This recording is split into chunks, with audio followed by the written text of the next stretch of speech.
저희들로 하여금 하나님의 말씀을 전하는 설교자요 목회자로 세우신 것 감사합니다. 아멘. 하오나 우리 스스로가 부족과 이 언약을 알고 이 모임을 통하여 설교자의 지식과 또 말씀에 대한 깊은 이해와 하나님의 뜻에 대한 분별력을 서로 나누며 개발하며 서로를 위하여 격려하며 힘이 되어주는 귀한 모임을 갖게 하신 것 감사합니다. 아멘. 이를 통하여 힘을 내게 하옵소서. 아멘. 권세를 입혀 주시옵시고 아멘. 능력을 더하여 주시옵소서. 아멘. 자신감을 회복하는 기회가 되게 해 주옵소서. 아멘. 예수님 이름으로 기도하옵나이다. 아멘. 아멘.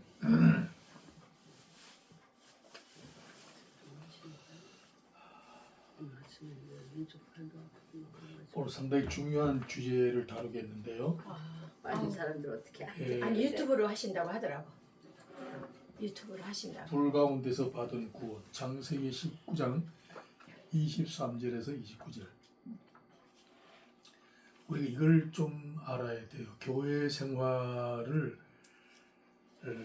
하는 데 있어서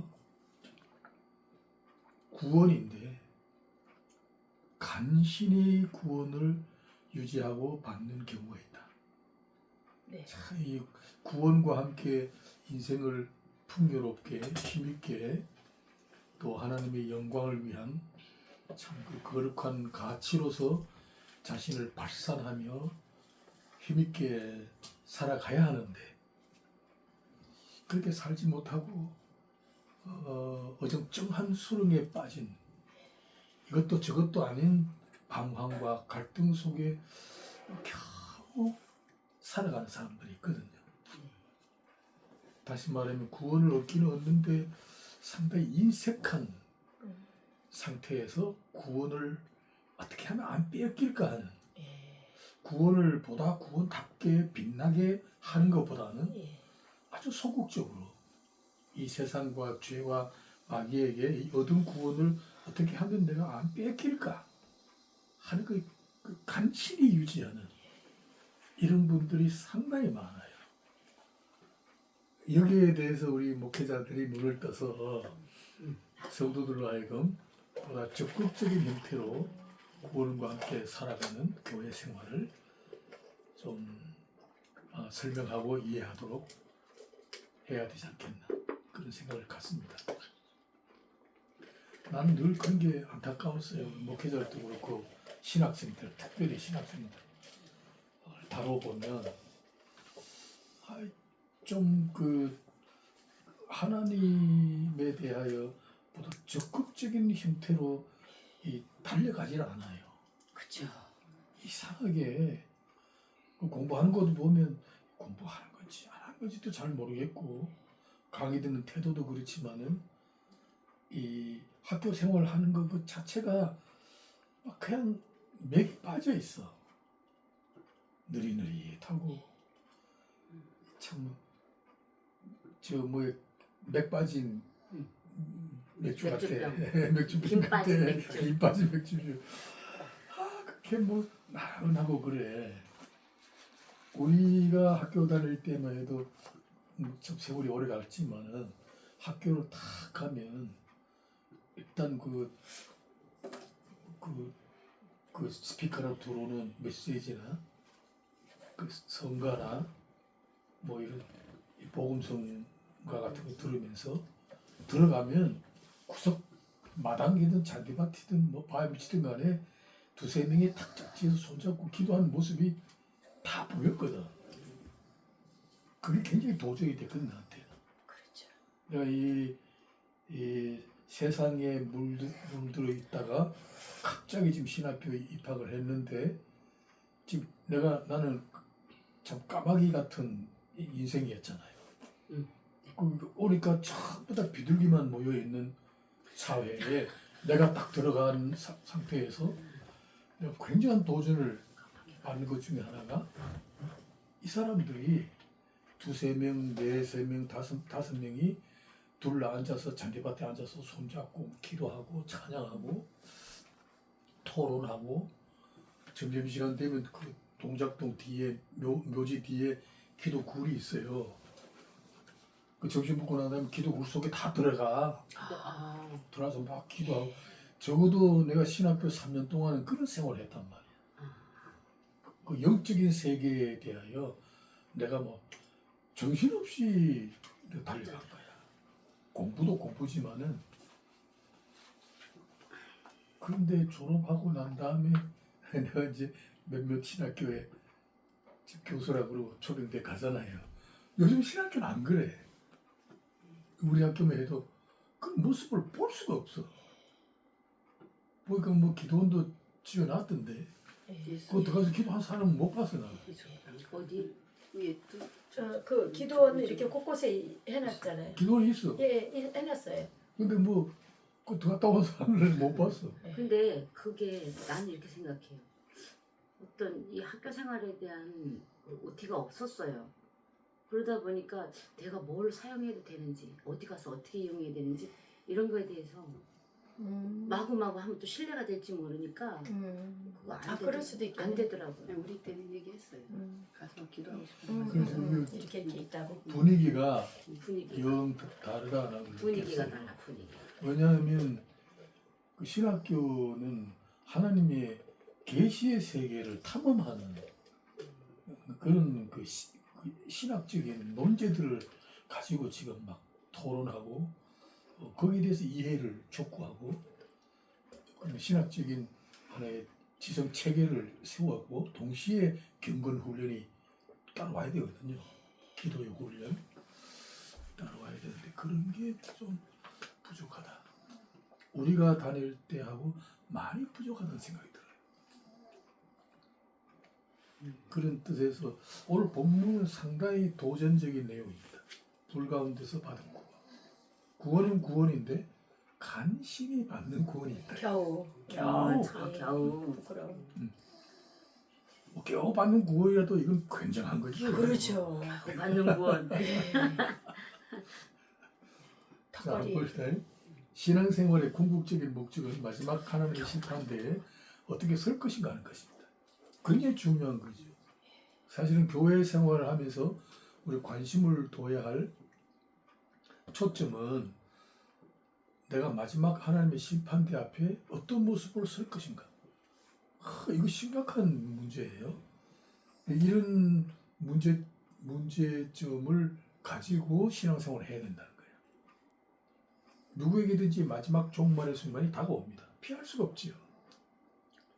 구원은 은혜로 받았지만 마지막 하나님의 심판대에서 받을 평가는 본인의 책임 아래 두셨다. 이건 굉장히 중요하지요. 우리 제자들에게도 예수님 말씀하셨잖아요. 내가 너희들이 거할 곳이 많도다. 내가 너희들을 떠나서 아버지께로 가면 너희들 처소를 내가 예비하겠다. 그러고 하신 말씀이 내가 그때는 너희들을 내가 영접하겠다. 영접하겠다. 나 있는 곳에 너희도 영접하겠다. 영접하리라. 그 영접한다는 말이 뭐냐면 있는 그대로 받아들이겠다는 뜻이죠. 아멘. 더 이상 간섭하지 않겠다. 그 굉장히 중요한 메시지예요. 우리가 지상에서 신앙생활을 어떻게 했느냐 하는 그 모습 그대로를 받아들이고 평가하겠다는 거죠. 굉장히 중요한 얘기입니다. 자, 롯은 육신에 속한 자의 표본입니다. 지금 아브라함의 얘기를 계속하던 중에 조카 롯의 이야기가 사파처럼 지금 이어가고 있습니다. 조카 롯의 이야기를 하는 것은 아브라함과 대조하여 우리가 반드시 들어야 할 구원의 다른 면을 담고 있다고 하는 것.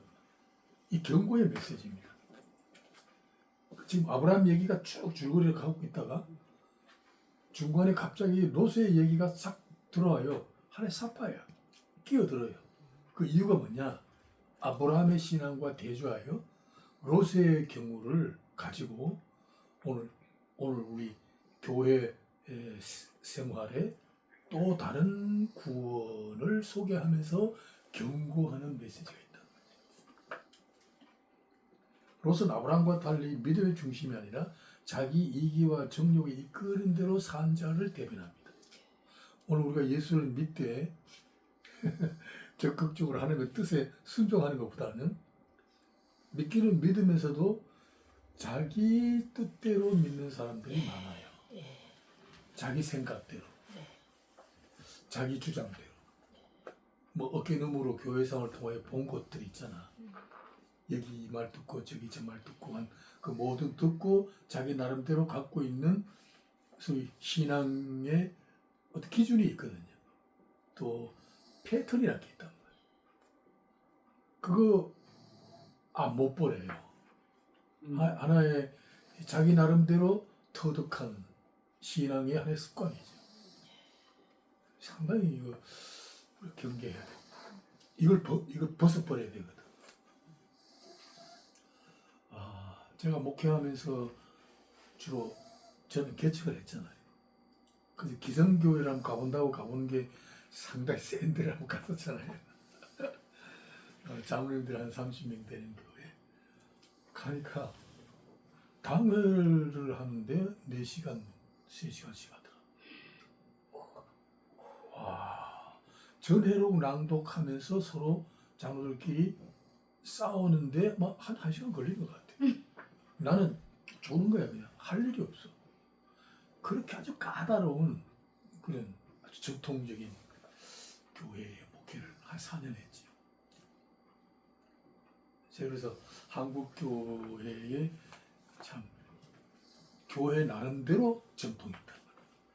이 객관적이지 않아요. 그 교회가 갖는 전통성이 있어. 맞아요. 우리 교회는 이렇다. 예. 딱 정해놓은 게 있어. 네. 당회가 설정해 놓은 조직이 있고 또 나름대로 법도가 있고 질서가 있어. 성경이 뭐라 그러지 간에 그건 안 들어. 자기들이 해놓은 거 그게 바로 기준이야. 그러니까 장로들의 유전, 유전. 들이 만들어 놓은 거. 내규라고 하고. 아마 교회들마다 그게 있을 거야. 예. 교회들마다. 우리 교회 내규라고. 어. 다른 교회는 어쨌든 간에 우리 교회는 이래요. 어. 더 이상 뭐. 그러니까 내가 이제 설교를 하면 그게 이 자기들의 생각과 이래 맞아야 되는데 혹시 안 맞아요. 다르면은 그것도 뭐 문제가 되죠. 그 나는 성경이다. 그리고 탁 얘기를. 지금 많이 싸웠어요. 나하고 얘기하려면 성경 들고 오세요. 이랬거든 내가. 근데 그거 바로 잡는 거가 너무 중요해요. 그렇게 바로 잡아줘야 되는 것 같아요.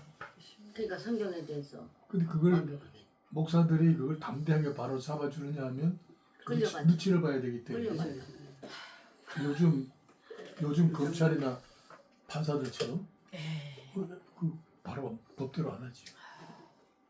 그 나는 뭐 어차피 떠나가야 되겠다는 생각 가지고 막 해버렸어요. 그리고 많이 고쳐졌지. 그러니까 담대했지. 그러니까 이제 장로들 중에 소문이 목사님들 가려면 성경 들고 가. 그래. 그런 게 많아요. 심지어는 그거 이제 얘기를 했죠. 장학제도 같은 걸 만들었잖아요. 그러니까 장학금이 한 10억 정도가 적재되어 있더라고. 쓰지를 않아. 오. 쌓여 있는 게. 쌓여 있는 거예요. 장학 이게 하여튼 뭡니까 받아야 했더니 되는 놈들은 정작 못 받고. 그 장학제도 그 규정을 읽어봤어. 보니까 각 반에서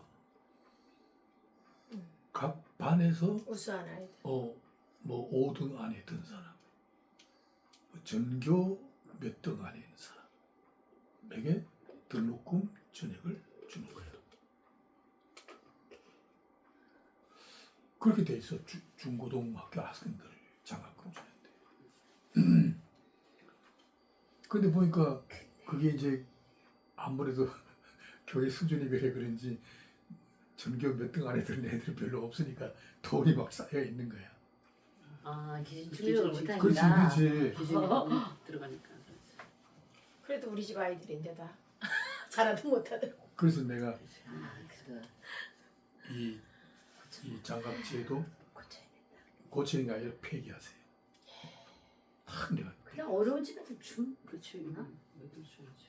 내가 그랬지. 왜 그러냐. 폐기하세요. 이건 성경적이지 않습니다. 이랬거든. 어떻게 공부 잘하는 애에게 등록금 주라는 말이 어딨냐? 성경 가져오너라. 공부를 못하더라도 정말로 가난한 자, 그죠? 해야 되는데 정말로 학교를 보내야 되는데 돈이 없어서 못 보내는 정말 불우한 자. 고아, 가보, 그렇지. 어려운 형편. 실제 있었어. 이런 학생들을 대상으로 정부교회도 그랬어. 이런 학생들 대상으로 장학금을 주는 건 몰라도 공부를 잘해야 준다는 거 이건 성경에 이런 게 없습니다. 그랬더니 교회도 훌륭한 인재를 배출해야 되고 교회도 그래야 된다는 거야. 교수님 핸드폰. 그래서 내가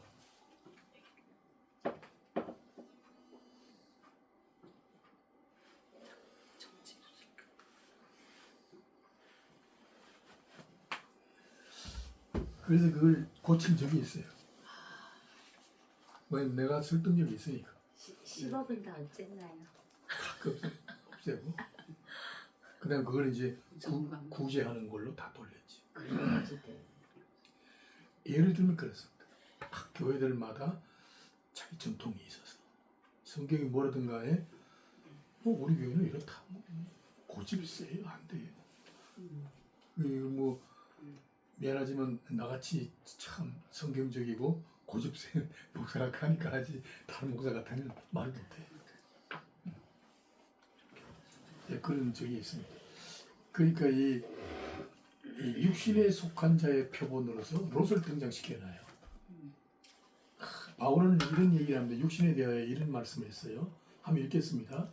형제들아 내가 시험한 자들이 약한 너희에게 자에게 말할 말할 수 수 없어서 없어서 육신에 육신에 속한 속한 자 자 곧 곧 그리스도 그리스도 안에서 안에서 어린아이에 어린아이에 대한 대한 같이 같이 하노라. 하노라. 너희는 너희는 아직도 아직도 육신에 육신에 속한 속한 자들아. 자들아. 너희 너희 가운데 가운데 시기와 시기와 분쟁이 분쟁이 있으니 있으니 어찌 어찌 육신에 육신에 속하여 속하여 사람을 사람을 따라 따라 행함이 행함이 아니리요. 이 육신에 속한 사람의 특징으로 그리스도 안에서 어린아이와 같은 사람이라고 합니다. 어린아이와 같은 성도에 대한 설명 또 계속해요. 시작. 이는 우리가 이제부터 어린아이가 되지 않고 사람의 속임수와 간사한 욕에 빠져 온갖 교회 분쟁에 밀려 요동치 않게 하리라. 이런 신앙생활을 하는 사람들이 있어요. 어린아이와 같은 수준의 신앙생활을 하는 사람들이 있다.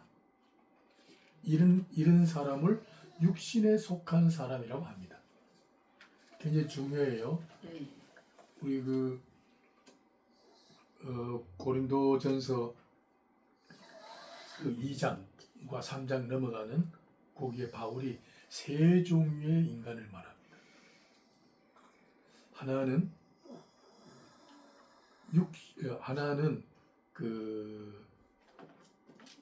육신에 속한 사람이 있고 영에 속한 사람이 있고 하나는 육체에 속한 사람이 있어요.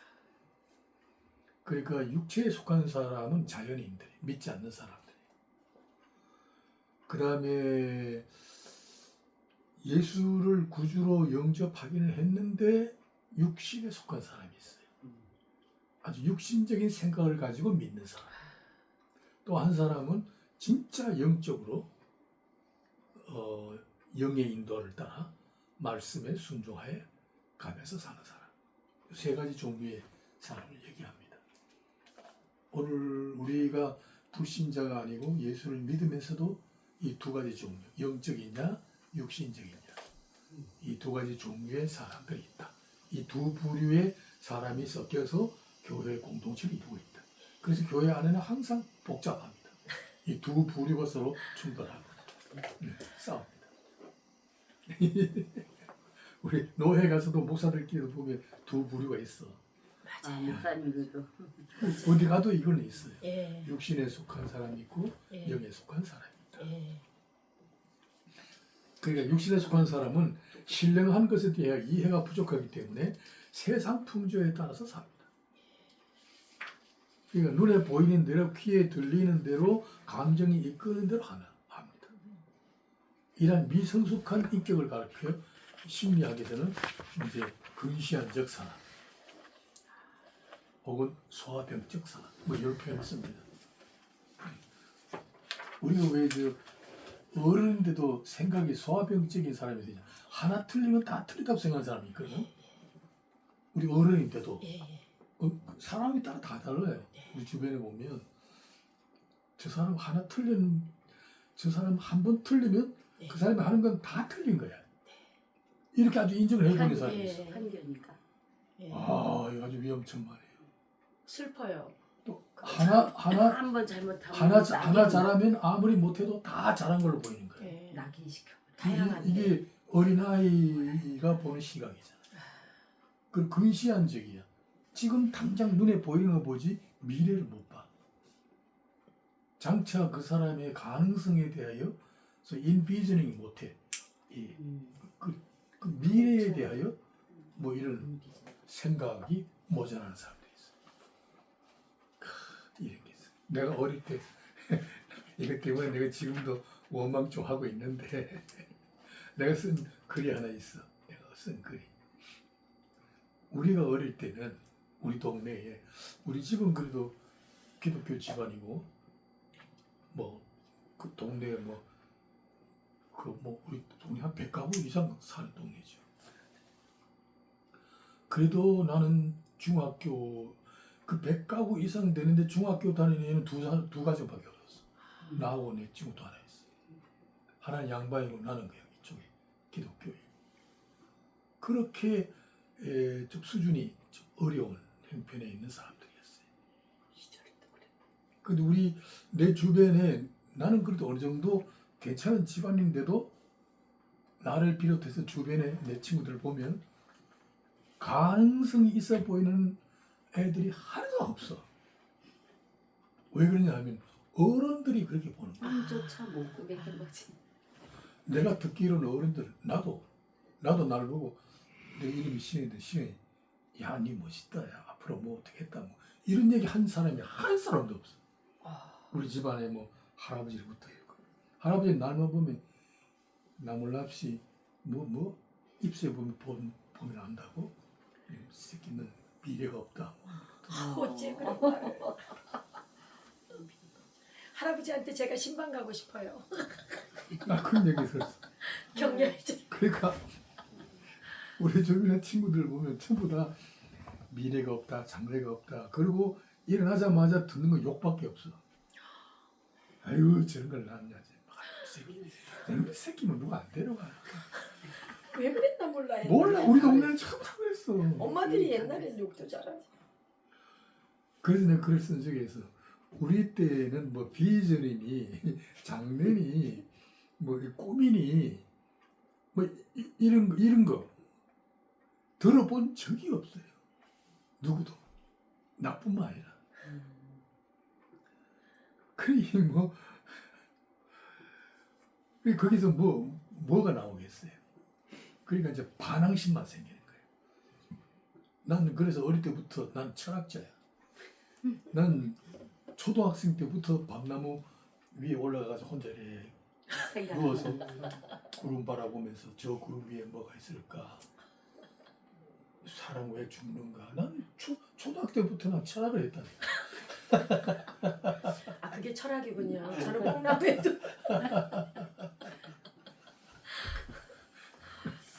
그래 우리 분위기가 그래. 우리 그 옛날에 우리가 자랄 때 우리 토양이 그런 토양 속에 살아. 토대가. 그러니 뭐 외국에 유학을 간다든지 뭐 내가 뭐 꿈을 꾸고 뭐가 되겠다 이런 거요 마음속에 욕처럼도 없었어요. 그냥 그럭저럭 그냥 한 끼 두 끼 먹고 막 할아버지 소리 지르면 막 대답 일부러 안 하고 막 그랬어.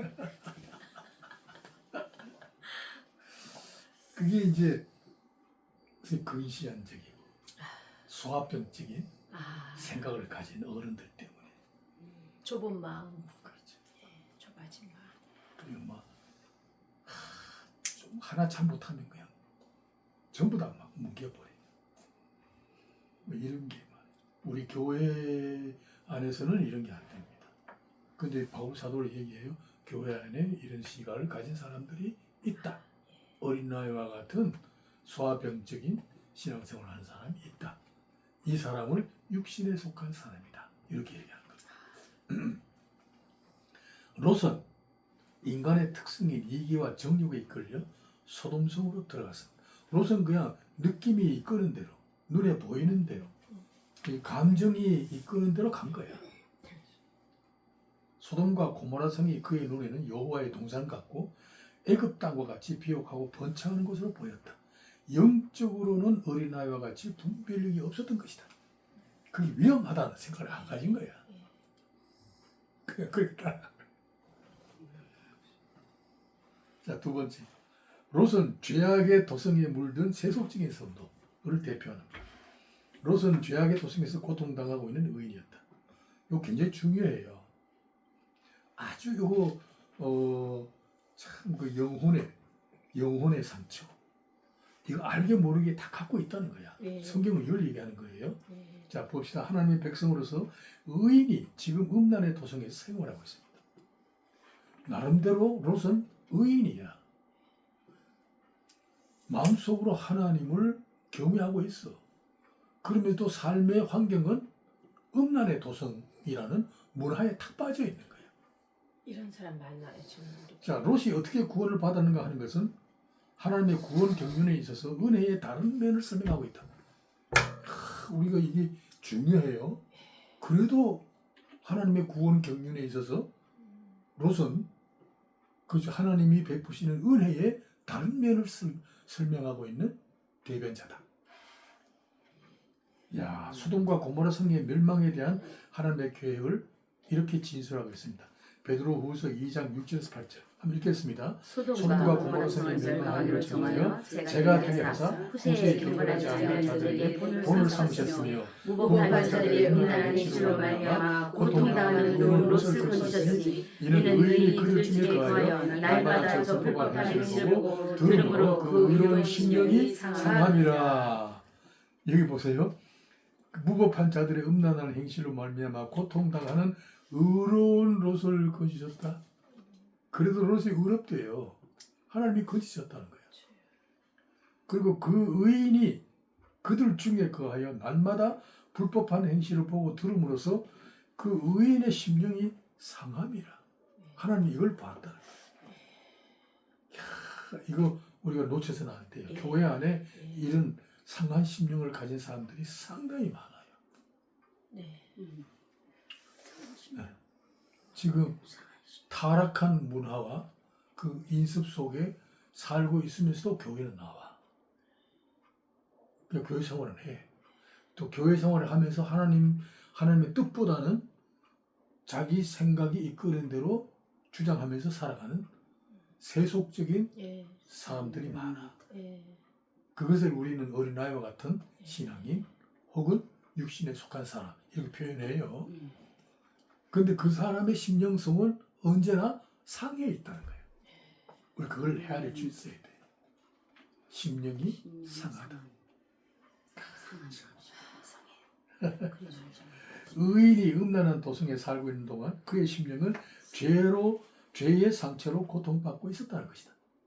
그의 선택이 자기의 아들과 영혼은 출세였다. 세속의 도성에서 살고 있는 동안 그의 믿음은 그것의 타락한 욕망의 문화에 동화되고 말았다. 오랫동안 영적으로 하나님을 떠나 살다 보니 심령이 완고해져서 방탕에 방임한 채 살고 있었다. 롯의 고통은 그저 영혼의 상처로부터 온 것이다. 이거 이해를 해야 돼요. 영혼의 상처다.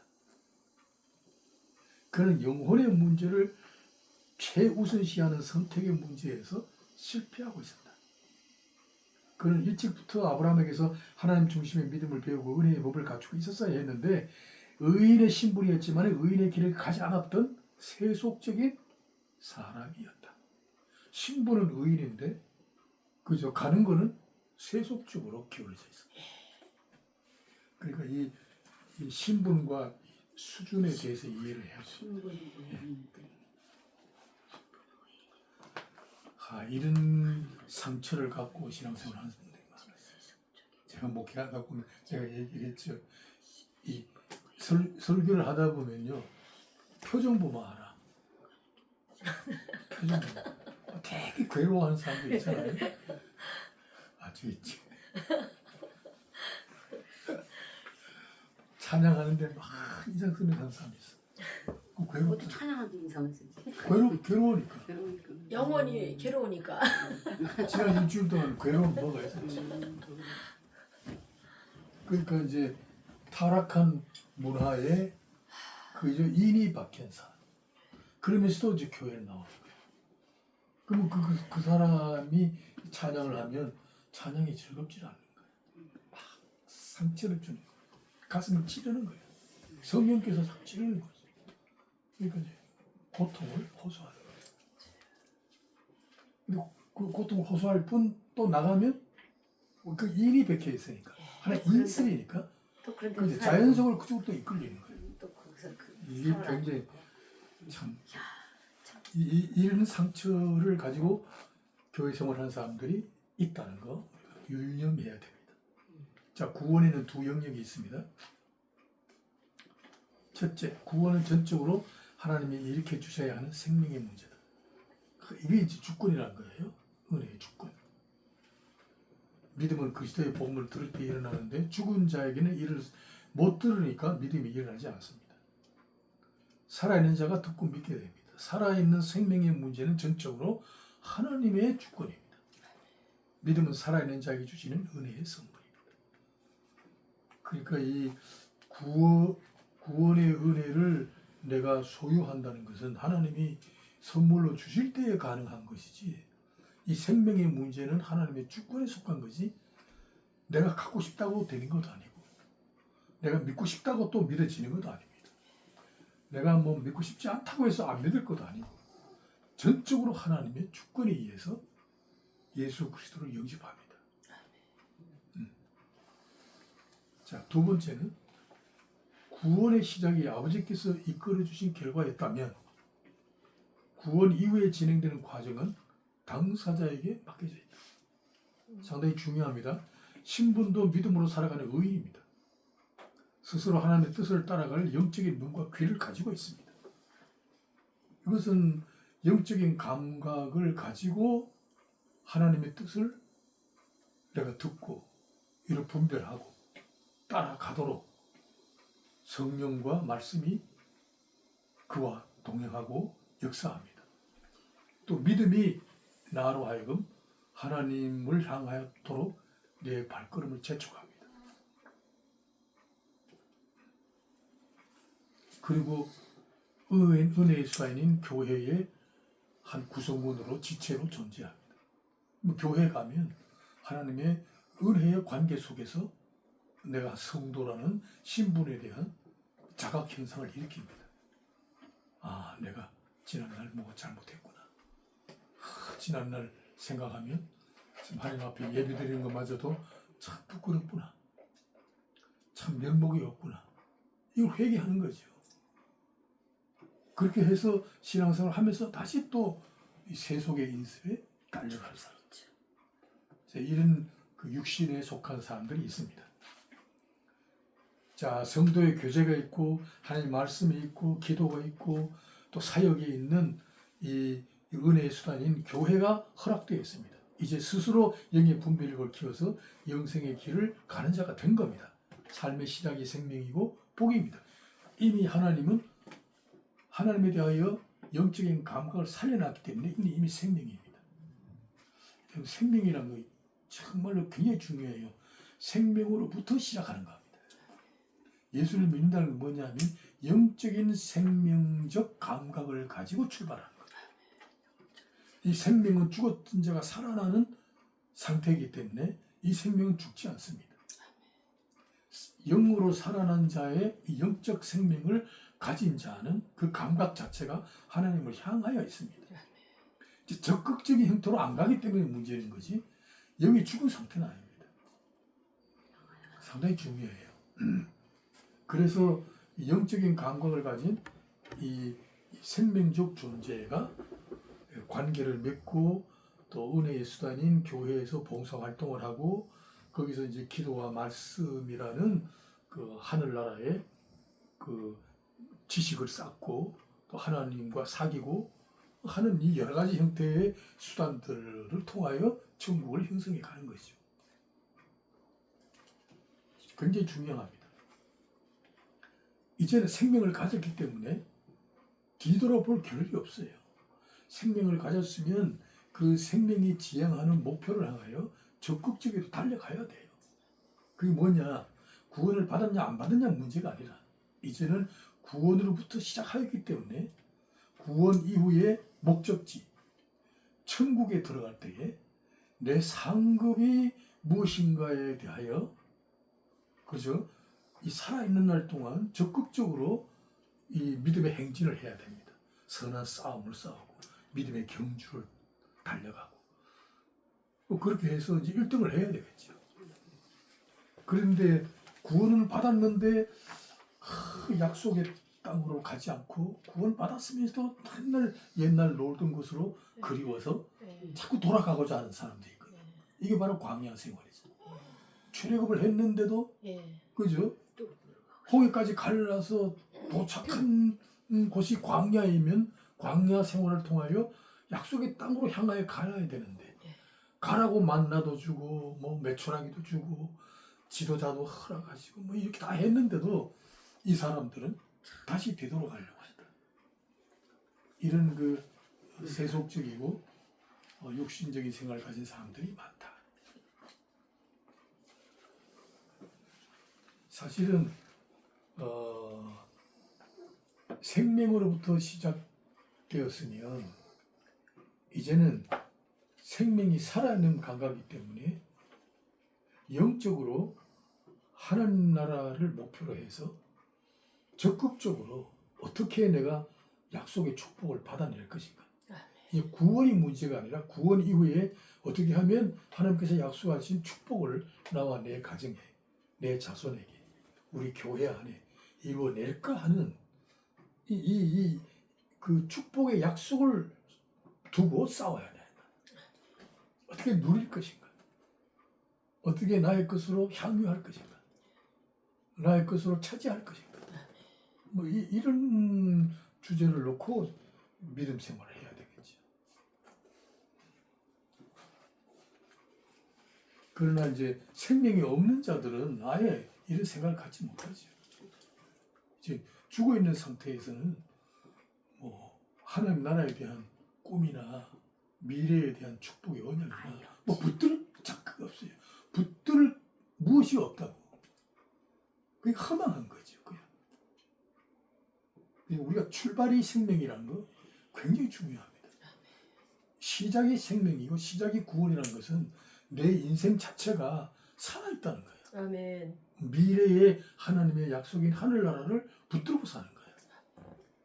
또 그 나라가 죽고 난 다음이 아니라 살아있는 날 동안에도 내 기업에, 내 사업체에, 내 가정에, 내 자손들에게, 내가 몸담고 있는 교회에 어떻게 이루어낼 것인가 하는 적극적인 형태로 신앙의 싸움을 해야 되는 거예요. 참 그것만 해도 가슴이 벅차지요. 죄만을 회개하는 게 아니라 이제는 앞으로 이루어질 약속을 어떻게 내가 소유할 것인가, 그 기업을 어떻게 내가 차지할 것인가에 대한 싸움을 해요. 이 자연인과 거듭난 성도의 삶은 근본이 다르다. 에베소 4장 있네요. 하고 있겠습니다. 그러므로 내가 이것을 말하며 주 안에서 적응하는 이제부터 너희는 이방인이 허망한 것으로 흥망같이 하지 말라. 그들의 충동을 보여주고 그들 가운데 무시한 것, 그들의 마음이 굳어짐으로 말미암아 하나님의 생명에서 떠나있다. 그들이 감각 없는 자가 되어 자신을 방탕하게 하며 모든 더러운 것을 욕심으로 행하라. 이 믿지 않는 사람들이에요. 우리가 이렇게 행하지 말라는 거야. 참 감각 없는 자가 돼요. 죽은 자이기 때문에 감각이 없잖아요. 하나님에 대하여 감각이 없는 자야. 이 사람들은 자신을 방탕에 방임하여 온갖 더러운 것을 욕심으로 행해요. 그러니까 뭐 자기 감정이 이끄는 대로, 느낌이 가는 대로, 보이는 대로, 눈에 들어오는 대로, 귀에 들리는 대로, 뭐 그냥 육신이 이끄는 대로 살아가는 거예요. 이게 이제 방임된 상태. 자, 이방인, 곧 자연인은 그 삶 자체가 본질상 하나님의 진노 아래 있다. 하나님의 생명에서 떠나 있어서 자신을 방탕에 방임하여 온갖 더러운 것을 욕심으로 행한다. 출발이 죽음이고 출발이 형벌이고 출발이 진노입니다. 본질상 진노입니다. 그들의 삶은 근원적으로 장래가 없고 허망할 뿐입니다.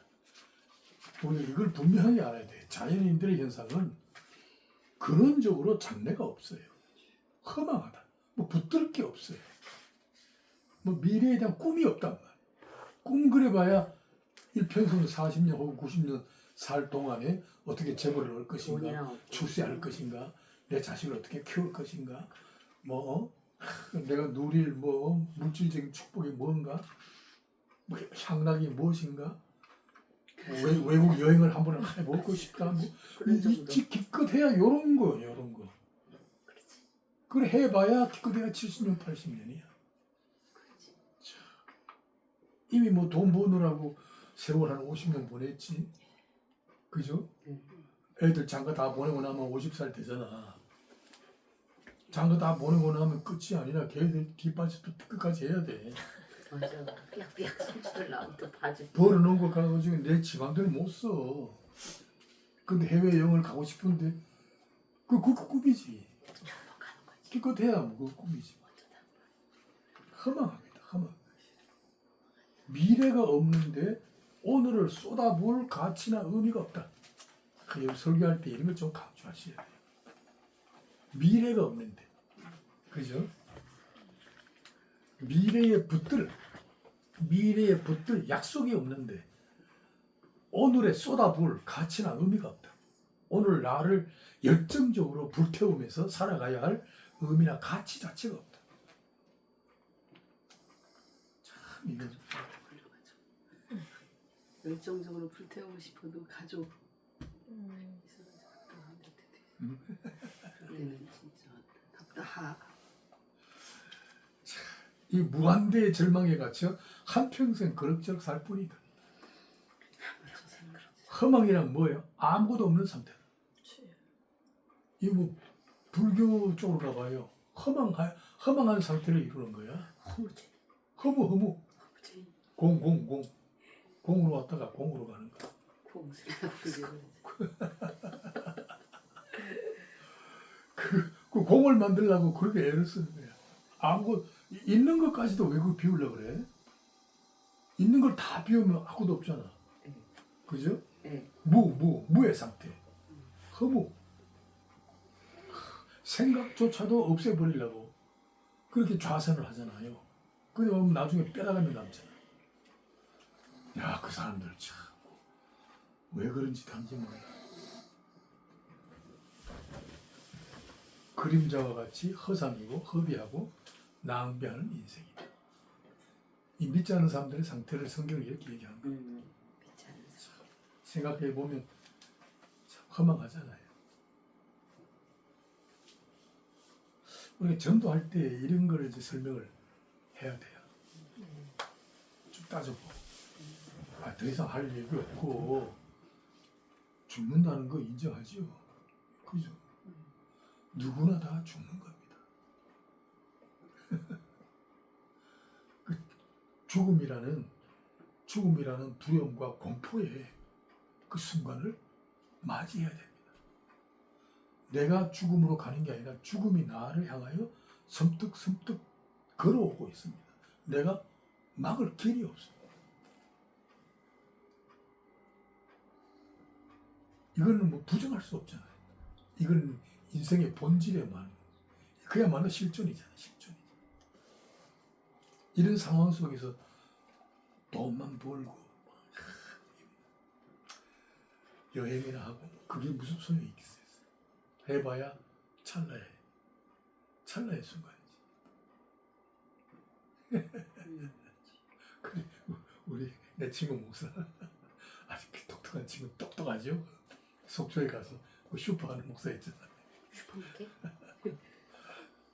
자기는 목사들이 좀 지혜롭게 살아야지. 자기는 탁 가서 알바이트 한대. 알바이트 돈 나온 까지 나한테 돈 보내줘야 나 불쌍하다고. 그중 매달 보내줘. 선교 마을이라고 보내줘. 그것도 선교도 하고.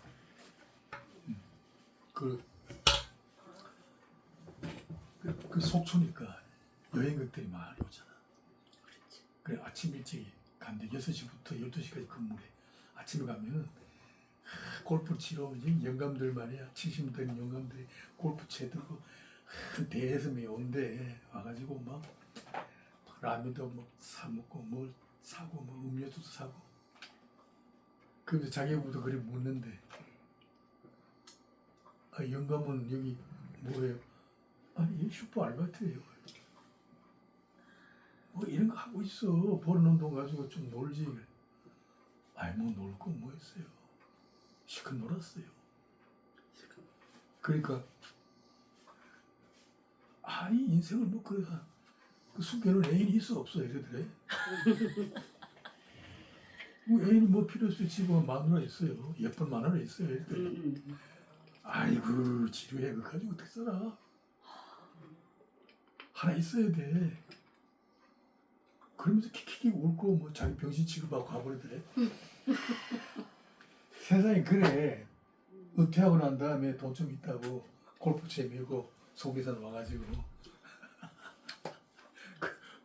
목사님 신분은 모르니까 그래도 그 나름대로 아주 고귀하게 가치 있게 살고 있는데 그 사람 보고 병신 취급하더래. 애인 없다고. 슈퍼에서 아르바이트 한다고. 주님이 보고 계시는 이게요 믿지 않는 사람들의 허망하다는 거야. 허상이야. 낭비하는 거야. 그러나 믿음은 구원의 자리에서 머물러 있지 않습니다.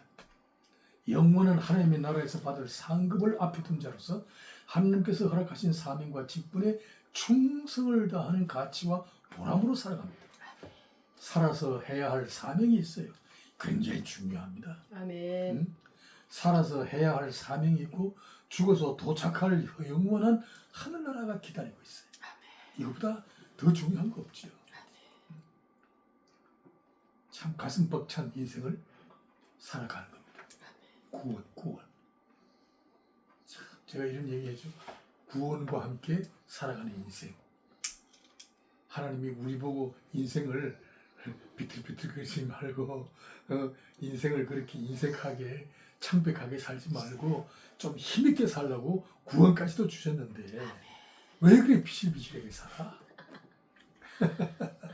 뭘 하든지 간에 좀 힘있게 하나님의 영광 위하여 노래하고 간성을 하나님께 두고 기도하고 좀 이렇게 살아봐.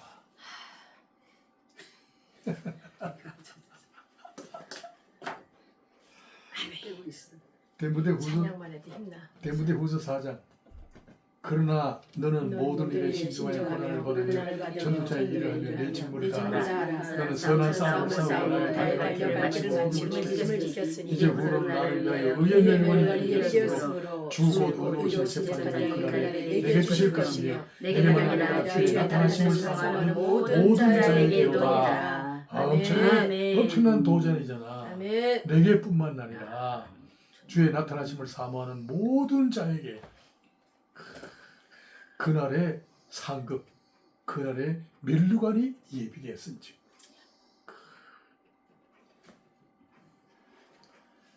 자, 3번으로 넘어가요.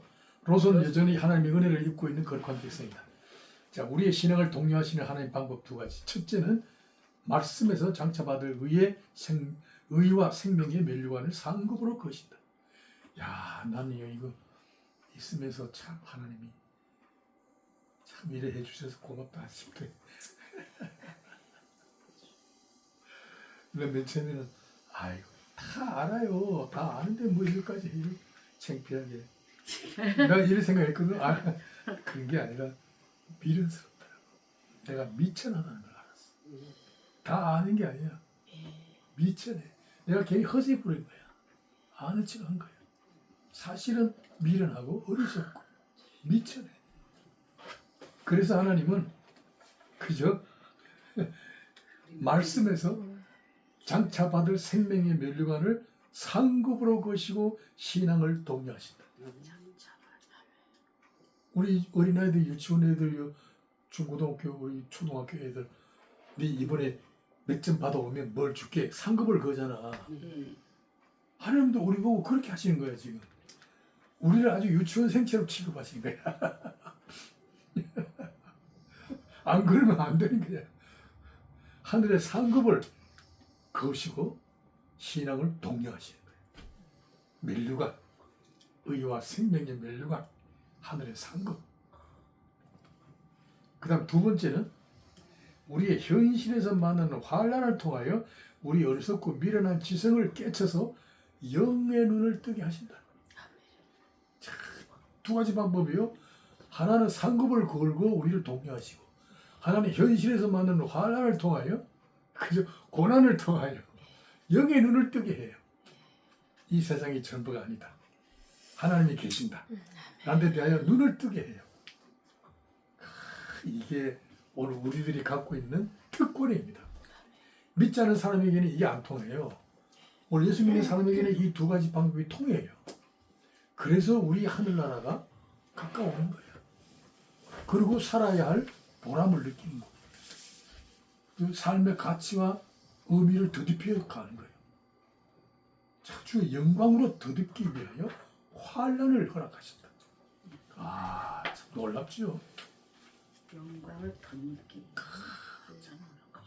나는 정말 이런 문제에 대해서 난 늦게 깨달았어.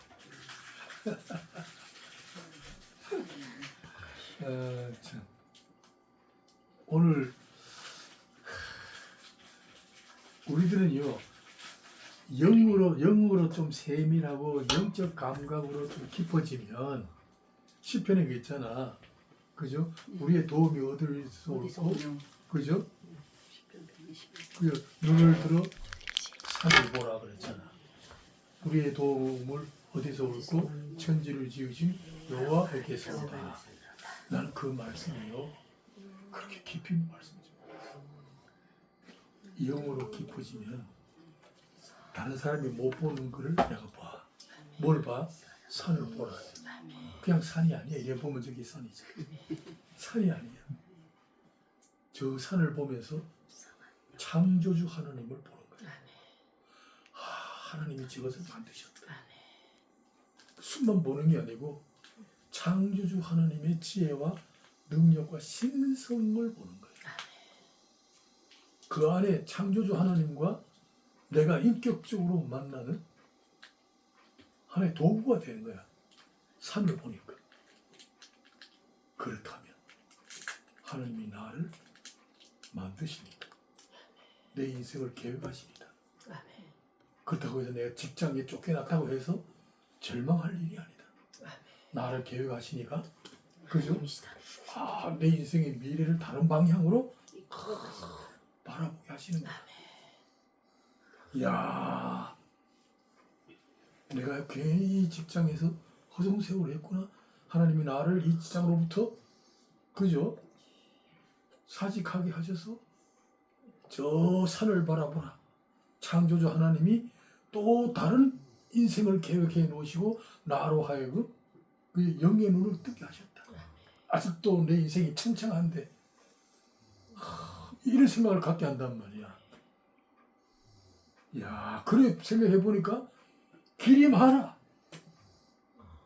난 이거 아니면 죽는 줄 알았더니 하나님을 바라보니까 길이 많아.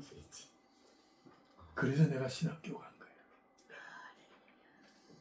41살. 인생 끝나는 무렵에 다시 시작한 거야. 내가 노인의 회장이었잖아. 우리 학 77이. 나이 제일 많았어. 나이 제일 많으면서도 가장 웅장하게 살았어. 짧은 기간 동안. 바라보라. 그러니까 이 영의 눈을 뜨게 하는 거야. 뭐를 통하여? 환란을 통하여. 세상이 전부가 아니다. 하나님이 살아계시고 내 인생의 계획자가 하나님의 대하여 탁 무릎을 꿇으니까 길이 많이 보여. 심지어는 뭐 그러더라고. 대한민국이 전부가 아니다. 전 세계가 보이는 거야. 야, 내가 조금만 더 연습하고 언어 훈련하면 유창하게 내가 뭔가를 할 수 있겠다. 막 여러 가지 길이 막 보여. 보이더라고. 우리 권수영제도 화이팅! 화이팅! 그래서 내가 이 대목에서 참 그래서 이 하나님은 한편 상급을 거시고 다른 한편 채찍을 드시면서 우리로 달려갈 길을 가도록 저촉하십니다. 네 인생 얼마 안 남았다. 왜 머물러 있느냐? 그죠? 네 자신을 방임에 방탕한 채 그죠? 두지 말라. 선한 길 달려갈 길 남아있다. 길이 많아. 그래서 그런지 나는 그 이사하는 거에 그렇게 별로 겁나진 않았어요. 참. 내가 이사를 몇 번 했다고 그랬지? 40 몇 번 했다고 그랬지. 아, 그래. 40 몇 번까지 세다가 그만 세자가 됐어. 더 많아 사실은. 뭐 1년에도 뭐 3번 4번씩 했으니까. 근데 진짜 다 겪으시고 집도 지어보시고 멋지게 나는- 집도 짓고 나는 어디 한 군데 앉아가지고 뭐 여기가 살려고 이러지 않았어. 저는 여기가 좋습니다. 나 이 집도요 언제 떠날지 몰라. 갑자기 그냥 보따리 싸. 저 트렁크 이런 없이 트렁크 큰 거 있잖아. 그 트렁크 3개 있어 3개. 트렁크 딱 집어넣어가지고 다른 건 다 버리고 그냥. 깜짝이야 뭐. 아 가면 또 준비된 다른 분들이 있다. 뭐 늘 이런 생각을 가지고 있어. 내가 안에 동생한테 전화 와서 한 1시간 미국하고 전화를 했네. 예. 지도 여러분. 야, 나 거기 갈 길이 없나? 나 미국을 도피하시려고 대한민국 살고 싶지 않다 했더니 트럼프 때문에 못 와요 요새는. 막았으니까. 그치. 있던 애들도 일체 다 안 뭐 하는 있던 애들도 다. 이민이고 비자고 막 있지. 네. 지금 우리 여기 지금 못 기업도 들어가잖아요. 기업이고 못 기업도 못 들어가. 네. 특히 한국은 좌파로 탁 등록된 사람들 미쳐. 맞아요. 조정 기간에 하나님 그러지 않을까 싶어 내 쓰시는 생각에는. 것 같아. 조정 기간에만. 대통령한테 가리오왕 같은 권세를 주셔가지고 하고 싶은 대로 그래가지고 다 내가 하는 거지. 야 변화무쌍한 세상이다. 그러니까 잔인할 정도. 하기야 내가 뭐 몇 년 살겠나마는 그래도 아직까지는 이런 계획이 있어요. 네. 내가 참 이상하지. 좋죠 뭐. 그래서 내가 청바지 입고 있어요. 너무 잘 어울리죠. 색깔도. 흰응당 입고 이거 입고 아래 그 브레인 탁 갔더니 저거 보더라고. 아이고 참 영의 눈을 이게 뜨게 하시. 굉장히 중요해요. 설교할 때 이런 걸 좀 해요. 하려나. 한편 상급을 거시고 한편 채찍을 드시면서 하늘나라를 향하여 우리의 걸음을 재촉하신다. 네. 하나님이 가만히 두시지 않습니다. 그래서 기대가 되는 거죠. 그래요. 예. 도착지가. 목사님도 마찬가지예요. 예, 예. 하나님이 지금 뭔가 예, 사실. 밀어붙이는 뭔가를 느낄 거야 아마. 예. 네. 놀고 있으면 막 밀어붙이는 힘이 있어요. 밀어붙이는 힘이 있어요. 새롭게 오는 게 준비하시고. 롯은 그곳 소돔에서 죄악이 관영한 생활 문화에 빠져버렸다. 영적인 감각이 메마르게 되고 지성이 어두워진 상태다. 그곳의 생활상의 단면을 보여주는 장면을 성경은 이렇게 묘사하고 있습니다. 읽겠습니다. 롯이 문 밖에 우리에게로 나가서 기도를 닦고 이르되 청하는 내 형제들아 일어나글 행하지 말라. 내게 남자를 가야 하지 아니한 두 딸이 있노라. 청하건대 내가 그들을 너희에게 이끌어내니 너희 중에 좋을 대로 그들을 행하고 이 사람들은 내 집에 들어왔은즉 들어왔은즉 이 사람에게는 아무 일도 저지르지 말라. 이게 소돔성이 얼마나 타락했습니까? 하나님의 천사가 롯을 떠나라는 메시지를 전하러 왔는데 그 소돔성의 그 젊은 청년들이 와서 낯선 사람이 오니까 그 동성애 하려고. 그러니까 롯이 이 사람을 하지 말라. 나에게 남자를 가까이 하는 딸이 있다. 차라리 이 딸들하고 놀았어. 이렇게까지 할 정도로 소돔성이 타락한 거야. 붙어갖고 싸워야지. 나를 지켜야지. 이렇게 된 거예요. 어떻게 딸을 내줄 그러니까. 수 있죠? 차라리 저기 싸워서. 우리 집에 온 손님을 건드리지 말라. 다 같이 타락한 거지 타락. 좋진 않아. 나는 거죠. 소돔성은 동성애의 죄악이 범람한 상태다. 하나님의 백성의 불경건함과 간음 행위와 거짓말과 탐욕과 음란과 무법에 대하여 서술할 때마다 자주 등장하는 죄악의 사례가 소돔과 고모라 성의 죄악상이다. 성경에서 이 불경건, 간음 행위, 거짓말, 탐욕, 음란, 무법에 대하여 소돔성을 늘 예를 들잖아요. 예. 응? 예. 참 우리나라도 여기 지금 비슷하게 돼가고 있어요. 무법, 탐욕, 응. 음란, 거짓말. 지금 우리나라 여사로 하고 있잖아 지금. 이재명이가 뭐 공공이랑 얘기하더라고.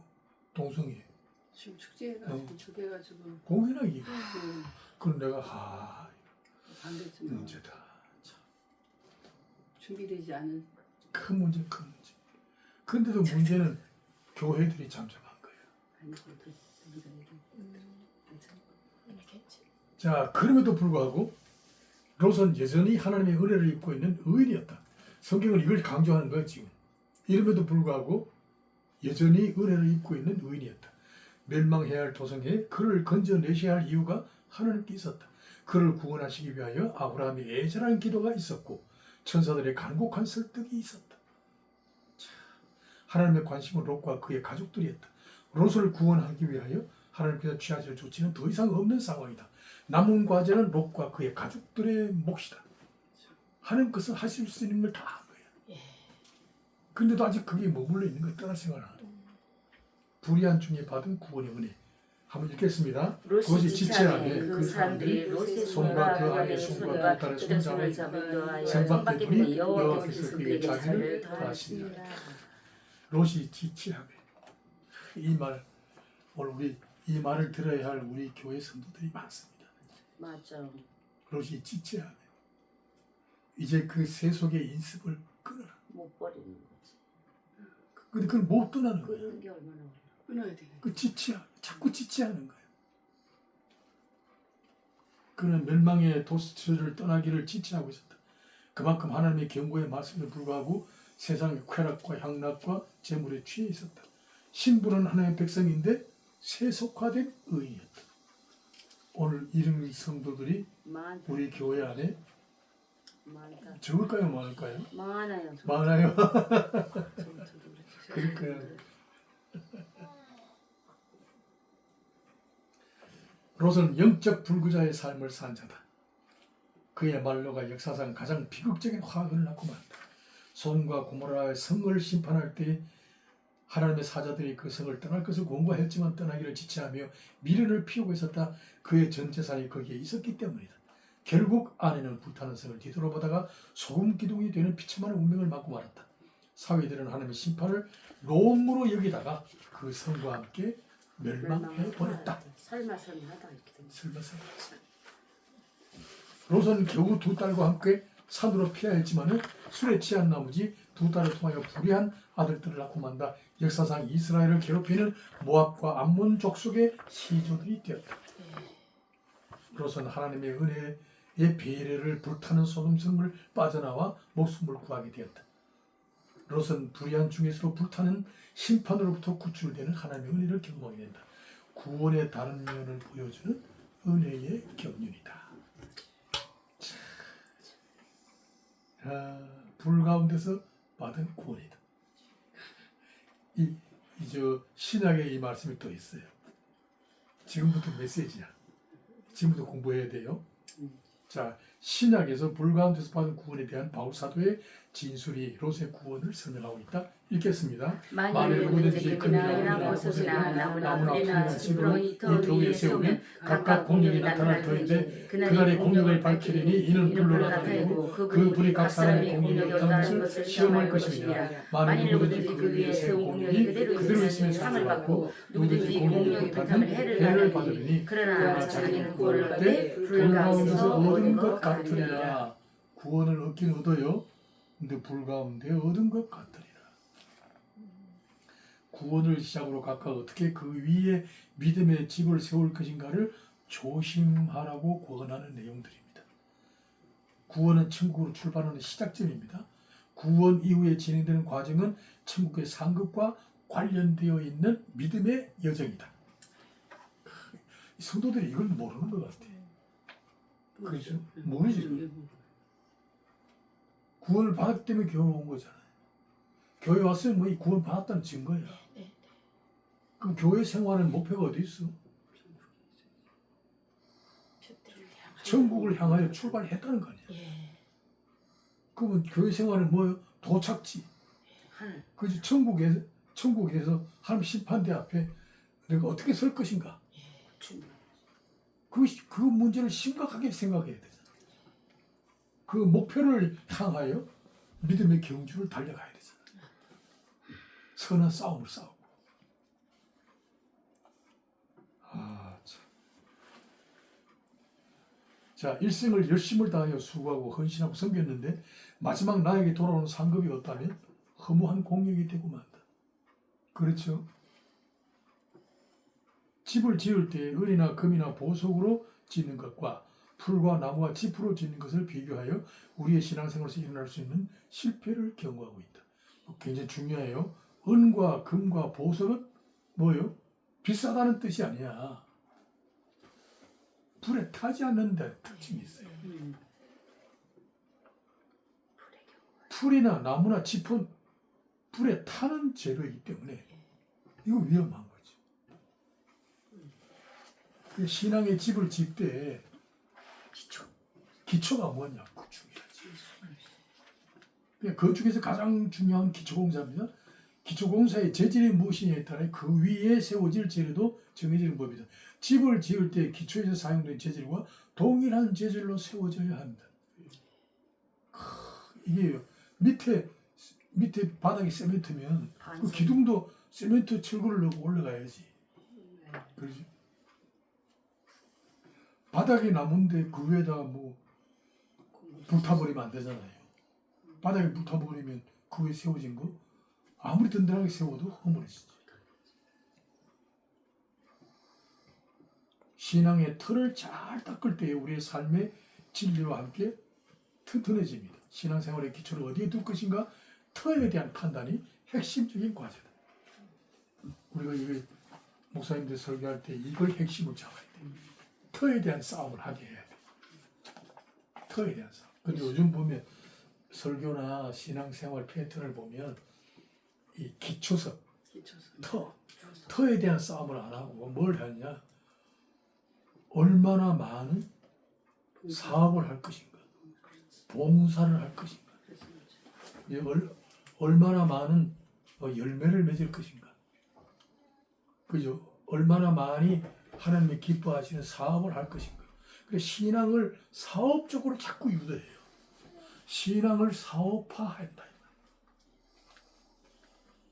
사업화하려고 막 그 부추기는 거야. 설교도 그쪽으로 가고. 예전에 주신 말씀이 성전에 기초석을 놨는데 그것을 맞추기까지 이루리라 하셨는데 그게 뭔 뜻인지 몰라가지고 무슨 말씀을 하시는 건지. 기초. 네, 기초석. 굉장히 중요한 겁니다. 교회는 사도들과 선자들의 터 위에 세우진 그리스도의 몸이라 했습니다. 사도들의 터는 베드로의 고백입니다. 굉장히 중요해요. 한번 읽겠습니다. 주는 그리스도시요 살아계신 하나님의 아들이니이다. 예수 그리스도의 신성과 인성을 고백하는 것으로서 영원 언약에서 나타나신 존재자이신 그리스도를 확신하는 신앙 고백이다. 신앙의 터는 예수 그리스도 이외에는 다른 터가 없다. 신앙의 집을 인간의 것으로 터잡지 말라는 것이다. 굉장히 중요해요. 신앙은 얼마나 열매를 많이 맺느냐보다는 어떤 열매인가. 열매는 열매인데 열매가 누구의 열매인가. 네 거냐 그리스도 거냐. 반석 위에 지은 집인가 아니면 모래 위에 지은 집인가. 터를 강조하는 거다. 집이 얼마나 화려하냐가 문제가 아니라 아멘. 그 터가 반석에 있냐 모래에 있냐. 아멘. 이게 핵심 주제야. 포도나무와 가지의 비유도 마찬가지입니다. 열매를 많이 맺되 누구의 열매를 맺느냐. 가지가 열매를 맺게 되면 그죠? 그 열매는 가지의 것이죠. 가지는 열매를 맺는 장소가 아니야. 네. 굉장히 중요해요. 줄기로부터 올라오는 예. 자양분을 예. 가지로 빨아들여서 가지 끝에 열매가 맺어. 줄기로부터 오는 자양분. 그게 예수 그리스도가 포도나무 줄기잖아. 아멘. 우리는 가지로 붙어 있잖아요. 그 포도나무에 붙은 가지에 균열이 생기면 이게 문제가 생긴 거지. 이게 털 싸움을 잘 해야 된다. 그러니까 이 가지는 줄거리에 붙어 있는 싸움을 해야지. 자양분을 탁 올라서 열매를 맺. 가지는 열매를 맺는 것이 아니야. 성경적으로. 그 열매는 맺어봐야 평가 가치가 없어. 덜포도야, 덜포도. 가지는 열매가 달리는 장소야. 맺는 장소가 아니야. 맺는 거는 줄거리, 뿌리에서 오는 줄거리가 맺어. 가지로 공급하여 가지 끝에 열매 맺는 것은 줄거리에서 올라오는 자양분을 받아서 열매가 맺혀지는 것이지. 그래서 가지는 열매를 맺는 장소가 아니고 그죠? 열매 맺는 달리는 장소. 달리는 장. 열매가 달리는 장소다. 그렇게 굉장히 중요한 말씀입니다. 여기서 내가 숙제를 하나 내볼게요. 주는 그리스도시요 살아계신 하나님의 아들이. 이것이 교회의 터야. 요 고백을 가지고 신앙생활을 해야 되는데, 주는 그리스도시요 살아계신 하나님의 아들이다. 이게 우리 다 암기하고 있잖아요. 내가 신학교에서도 이거 냈는데 제대로 아는 애들이 없더라. 아까 권사하고도 얘기했는데 무슨 설명할 수 있어요? 주는 그리스도시다. 살아계신 하나님의 아들이다. 여기 다 암기하고 뭐 귀에 닿지 않도록 들었는데, 이것을 성도들에게 이해를 시키려면 설명을 해야 되잖아.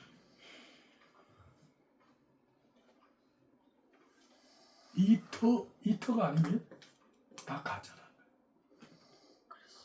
교회는 이 터 위에 세워진다. 이 터가 중요하다. 이 터가 아니면 모래성이다. 이것이 진주와 보석이다. 보석. 그게 뭐냐? 주는 그리스도시다. 그리고 하나님의 아들입니다. 대단한 거지.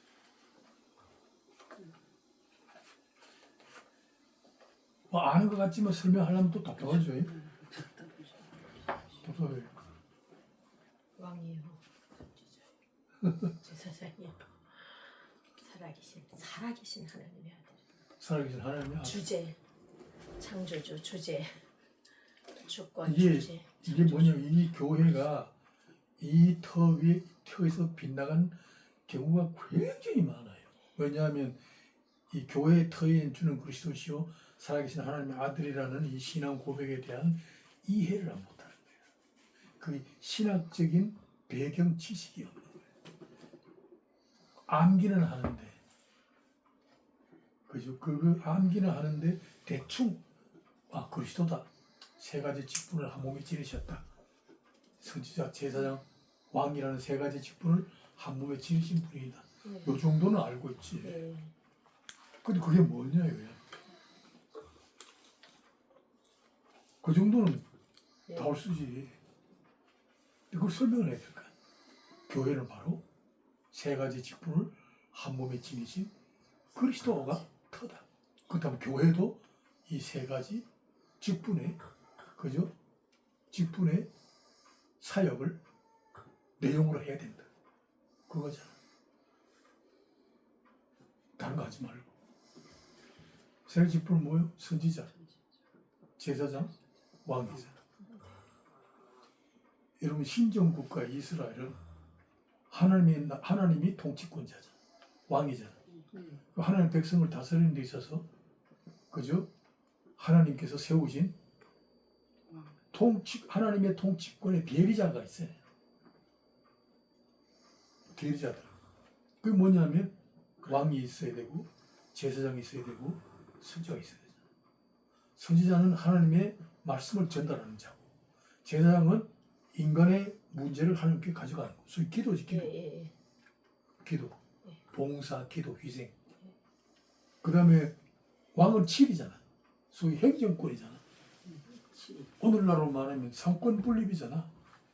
상권 분립이 무너지면 나라가 망하잖아. 이 조화를 이 세 가지 직분이 조화를 갖추어서 하나님의 나라가 임해야 되잖아 백성들에게. 이 세 가지 직분이 참 균형을 맞춰서 잘 운영이 될 때에 하나님의 나라의 질서가 확립되잖아. 이 직분이 어긋나면 그만 하늘나라가 깨어져. 오늘 현재 우리 나라가 지금 깨진 상태잖아요. 이게 문제잖아. 영적인 하나님의 나라도 마찬가지. 선지자들이 있잖아요. 사무엘, 제사장, 아론장, 제사장. 사울이 왕인데도 제사직 했다가 그죠? 왕의 직분에서 제외됐잖아. 이게 다시 말하면 교회는 이 세 가지 직분을 수행하는 것을 내용으로 해야 되지. 이걸 빗나가면 안 된다. 엉뚱한 거 하면 안 된다. 세 가지. 목사님의 설교, 하나님의 뜻을 전달하는 메시지, 선지자자, 제사장, 기도. 제사장. 이 제사장은 예수 그리스도의 속죄양 대신 제물의 희생을 얘기하잖아. 인간 문제는 죄의 문제니까 죄를 대속하신 예수 그리스도가 제사장의 모습으로 속죄양이 되셨잖아. 기도하고 인간 문제를 하나님께 가져가는 거죠. 그 다음에 왕권은 다스리는 것이니까 다스리는 권세가 있어. 이단이 오면 처리해야 되고 그러죠? 이 물질이 오면 다 깨끗하게 정리해야 되고 다스려야 되고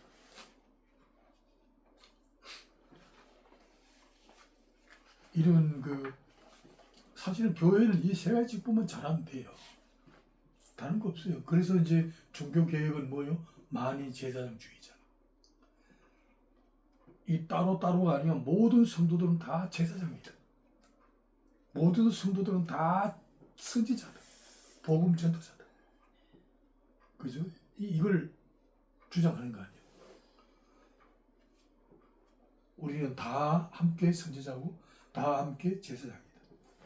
하나님의 성령이 임하시면 누구나 다 복음 증인으로 나서는 것이다. 근데 이제 교회 안에서는 이제 대표적으로 선지자 직분이 목사에게 주어져 있다 해서 말씀을 전문적으로 연구하잖아요. 근데 목사님들은 진짜 말씀을 전문적으로 연구해야 돼요. 말씀에 대하여는 평신도들이 참 추적할 수 없을 세계로 앞서가야 된단 말이에요. 말씀을 선포하고. 그다음 이 제사장 직분은 벌코프라는 신학자는 그런 얘기했어요.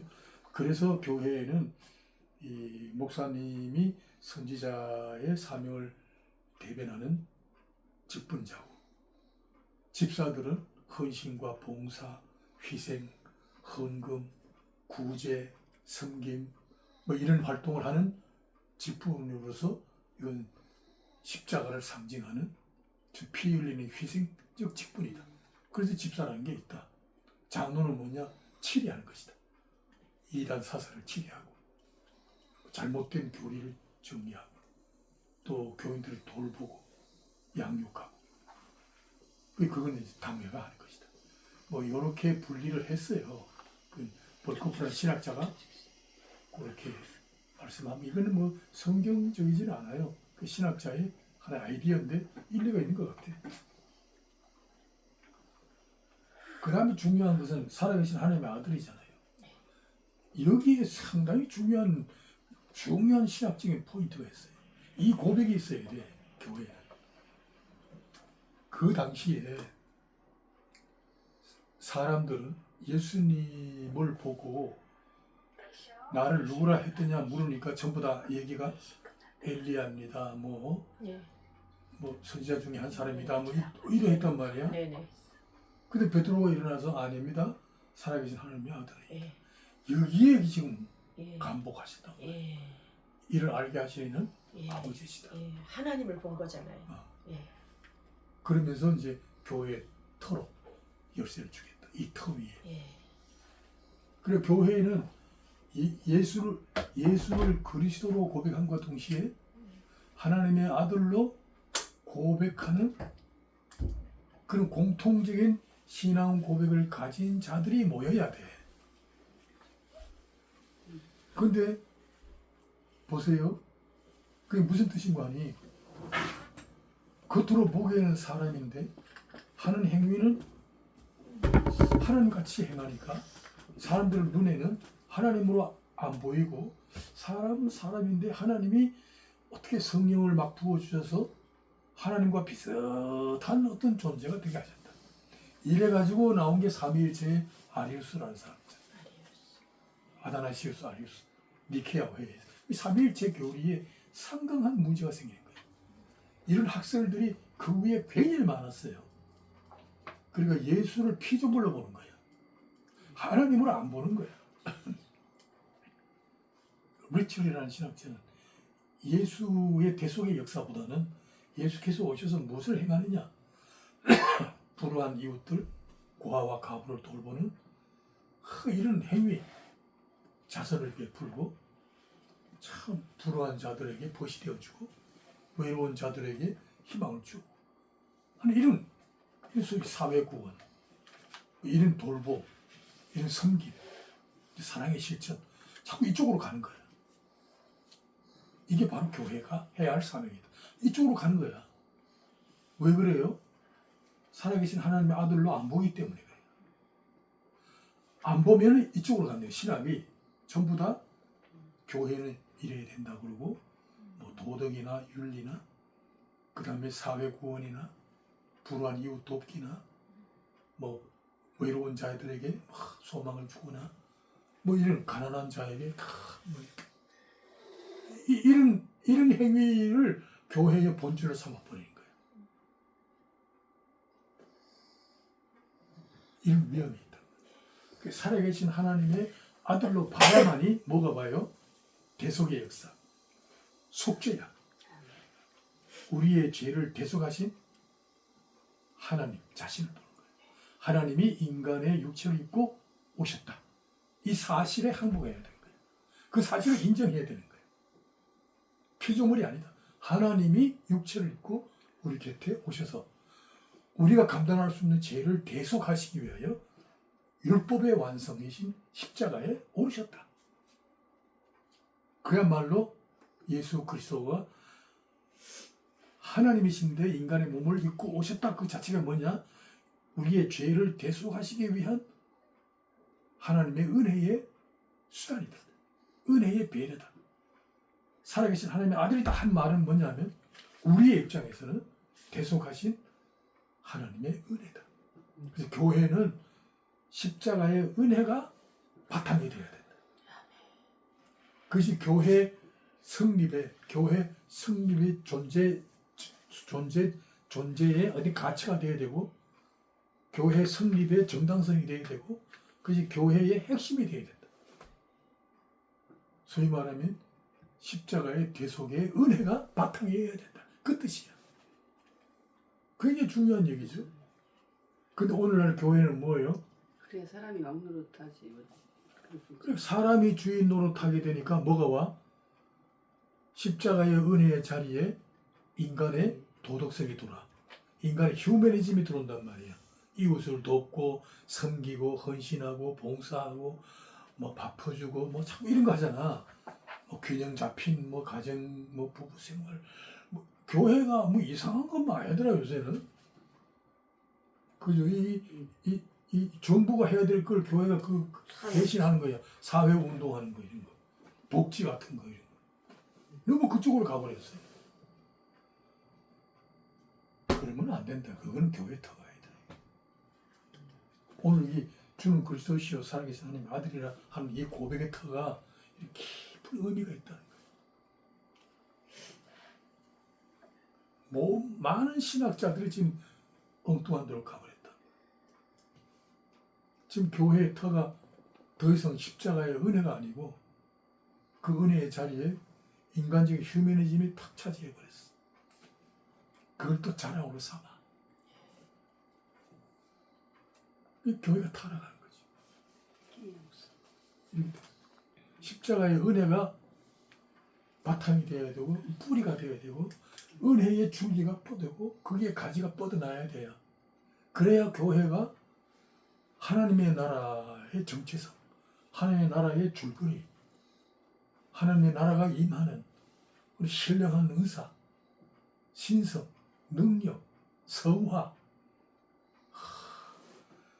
그래야 뭐 나의 달려갈 길을 달려가되 참 신장로처럼 힘있게 달려가는데 이게 이상하게 말이지 이 물질이 끼었단 말이야. 엉뚱한 게 세속적이게 돌았단 말이야. 어떤 경우에라도 십자가의 은혜를 무가치하게 취급하고 그 자리에 인간적인 아름다운 가치들을 대체해버리면 교회는 더 이상 교회가 아닙니다. 오늘 이런 교회들이 얼마나 많아요. 그러니까 십자가 말고도 구원이 많은 거지 너무. 얼마나 많아요. 이 상당히 중요한 얘기를 하는 거예요. 오늘 여기 한번 보겠습니다. 미혹하는 자가 세상에 많이 나왔으니 이는 예수 그리스도께서 육체로 오심을 부인하는 자라. 이런 자가 미혹하는 자여 그저 그리스도니 너희는 스스로 삼가 우리가 할 일을 잃지 않고 오직 온전한 상을 받기 위해서는 뭐요? 육체로 오심을 부인하지 말아야 된다 이게야. 그러니까 저 그리스도는 딴 거 없어. 하나님이 육체로 우리 곁에 오신 것을 부인하는 거야. 이것이 바로 저 그리스도고 이거 미혹하는 자야. 저 그리스도. 저 그리스도라는 말은 원수란 뜻이 아니야. 저 그리스도. 파라크라이스트야. 파라크라이스트. 엔타이 크라이스트도 되지만은 의미는 파라가 뭐야? 파라. 파라라는 말은 비슷하다는 뜻이야. 비슷하다. 가만히 들어오는 거야. 오늘 교회에 이단들이 들어올 때 표 내고 들어오나요? 가만히 들잖아요. 표가 안 나. 이게 진짜인지 가짜인지 잘 몰라. 왜냐하면 돌아가지고 좋은 말만 하거든. 뭐 이웃을 돕자, 뭐 가난한 자를 좀 돕시다. 교회가 좀 이런데 예산을 씁시다. 자꾸 이렇게 나 그건 싫어할 사람 누가 있어? 독거노인을 돕시다. 자꾸 그쪽으로 해서 신앙을 자꾸 뭐 교회의 그 신앙 공동체의 겉모습 치장을 뭘로 해요? 휴머니즘으로 한단 말이에요. 인간적인 도덕성, 사회적인 가치, 세상 보기에 그럴싸하게 보이는 그런 걸로 신앙을 치장해버린다. 자꾸 그쪽으로 가. 그래 되면 내용으로 차지해야 할 십자가의 은혜가 어느덧 사라져버려. 십자가의 은혜가 쑥 사라져버려. 아, 교회는, 우리 교회는 이렇습니다. 뭐 자랑하는 거 보면 전부 다 밥 퍼주는 거 뭐 전부 이런 거 하잖아. 어? 이상적인 뭐 균형 잡힌 가정 뭐 자녀 교육 주로 이쪽으로 가잖아. 지금 큰 교회들 그런 거 안 하는 교회 있나? 중요시하죠. 그죠? 뭐 아버지 학교 뭐 100개 다 부모 교육도 있더라. 뭐. 하고 부모 교육, 유명한 박사 부부 생활 뭐 이것도 하더라. 아이고 나 참. 그게 할 게 그렇게 없냐? 할 게 이렇게 많은데. 그리고 또 그런 거 한다 그러면요 무슨 특강들 보는 거면 더 많이 와요. 참. 그걸 한두 번 또 부흥을 위해서 할 수 있지만 그것을 상시 프로그램으로 교회를 그런 프로그램으로 베이스 까르르 하면 안 돼. 그 프로그램 베이스 처치가 되거든. 그러니까 교회를 프로그램화 해버리면 문제가 있다. 성령 공동체가 돼야 되거든. 어?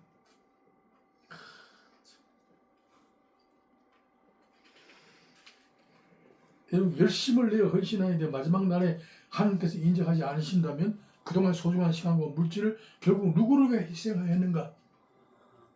절망에 떨어진다. 나의 공력이 불탈 때에 내 집의 값이 정해진다. 불이 탈 때는 심판의 날입니다. 하나님 심판에 이를 때 나의 공력이 불탈 수 있음을 깊이 생각해야 돼요. 우리 교회 정말 교회 잘 정해야 돼요. 뭐 근교라고 다 좋은 게 아닙니다. 교회 토양이 문제죠. 교회 토양이.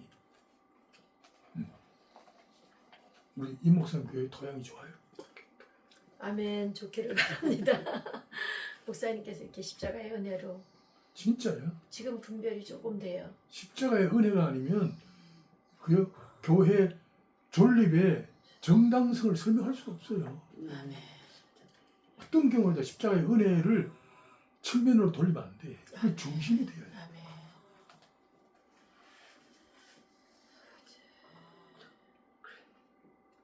열심히 달리고 뛰었는데 심판관이 마지막 반칙이다 이렇게 돼버리면 어떻게 돼? 끝나는 거지. 마라톤 다 달렸는데 마지막 와서 반칙입니다 그러면 어떻게 돼? 내 공력이 불타는 거잖아. 공력의 문제지 구원의 문제가 아닙니다. 구원은 어떤 경우라도 취소되지 않습니다. 하나님께서 일방적으로 은혜의 선물로 허락하신 것이기 때문이다. 그렇지만 구원의 상급을 놓고 싸워야 하는 것은 우리의 몫으로 맡겨져 있다. 구원에는 불 가운데 받은 구원이 있다. 불 가운데서는 말은 간칭이란 뜻이다. 턱걸이 하는 거야. 턱걸이. 턱걸이만 해도 이거 빛나는 겁니다. 이건 뭐 보통 영광이 아니에요.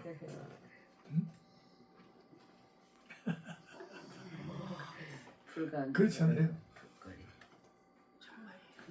턱걸이도 합격은 한 거니까. 턱걸이라도 들어간 게 어디야. 아이고 보통이 아니죠. 보통 아니야. 다른 세상으로 가. 턱걸이라도 해야지. 안 그러면 지옥불인데. 기초를 어디에 두고 신앙집을 지을 것인가? 교회 생활의 핵심이 되는 과제다. 우리가 이런 과제를 교회가 삼아야 되는데 이런 걸 안 삼더라고 교회가. 이 성도들 개개인이 그 십자가의 은혜 위에 그렇게 했으면 좋겠어요. 그렇게 다 변화되기를. 그 척 설교를 그렇게 해. 예, 그쪽 예. 방향으로 예, 설교할 때마다 예, 강조를 해야 돼. 예, 신앙생활은 그리스도 안에서 서로 연결하여 서로가 하나님의 가질 처소로 완성되어가는 건축 과정입니다. 신앙에서 열심을 내는 것 중에 가장 나쁜 버릇은 자기 마음대로 열심 부리는 거다. 이게 아주 나쁜 버릇이. 누구 말도 안 들어. 말씀은 말씀이고 나는 나야. 우리 교회도 그럴 가능성이 있는 사람들이 있어. 홀로 그냥. 서로 연결하여 있지 않고 홀로 독단으로 열심히 하는 사람이 있어. 독단으로 빠지면 그리스도의 장사한 분량으로 성장하지 않습니다. 무엇인지 독단은 위험해. 독단. 신앙의 기초가 사도들과 선지자들 그 위에서라면 얼마든지 열심을 뛰어도 아름답다. 신앙의 열심을 내대 발판이 모래이면 피곤하다. 상처받기 쉽다. 예. 발판이 그리스도의 반석이면 얼마든지 뛰어도 피곤치 않다. 곤비치 않고 넘어지되 다시 일어난다. 아멘. 우리가 이 터 위에 싸워야 돼. 아브라함의 믿음을 전개하는 도중에 롯의 이야기를 등장시킨 것은 롯과 그의 아내의 경우를 깊이 생각하는 경고다. 내가 도착할 그날의 멸류관을 위하여 싸우는 지혜를 발휘하자. 읽겠습니다. 롯의 처를 생각하라. 오늘 자기 목숨을 보장하고자 하는 자는 잃을 것이요 잃는 자는 살리리라. 롯의 처를 생각하라. 오늘 중요한 주제 공부했습니다. 상당히 중요해요. 기도합시다. 하나님 아버지, 롯의 구원을 생각하고 불 가운데서 강한 구원이 있음을 경고케 하신 말씀을 들었습니다. 우리 성도들 가운데 세상과 하늘나라 사이에서 어정쩡한 수렁에 빠진 사람들이 많습니다. 저들을 적극적인 형태로 하나님을 향하도록 말씀과 성령이 역사해 주사 교회가 든든히 서가기를 원합니다. 세속에 물들지 않도록 도와주시고 십자가의 은혜가 자리 잡기를 원합니다. 은혜가 아니면 소망이 없음을, 가능성이 없음을 알게 하시고 오직 하나님의 주권이 은혜이며 은혜 아래서 평강을 누리도록 성도들로 충만케 해 주시옵소서. 예수님 이름으로 기도하옵나이다. 아멘.